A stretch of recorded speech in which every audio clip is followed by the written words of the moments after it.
November 29, 2009 ఉద్యమ ప్రస్థానంలో ఒక ఉజ్వల దృశ్యం. సావు నోట్లో తలబెట్టిన ఒక సాహసం.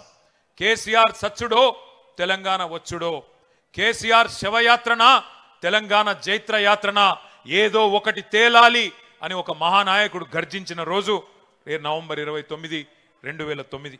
ఒక నినాదం, ఒక సమరనాదం జాతిని, యావత్ జాతిని ఏకం చేసింది. ఆ 11 రోజులు పోరాట సముద్రం పోటెత్తి సునామీ సృష్టించిన రోజులు ఆ 11 రోజులు.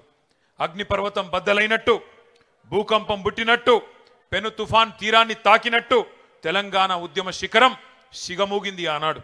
ముక్కోటి గొంతులు ఒక్కటై, 4 దిక్కులు ఏకమై, ఊరు వాడ ఉర్రూతలూగింది ఆ దీక్ష సందర్భంగా. పల్లెలు పట్టణాలు పరవళ్లు దొక్కినాయి. ఉద్యమ కెరటాలై ఎగిసిపడినాయి మన యూనివర్సిటీలు, మన విద్యార్థి బృందాలు.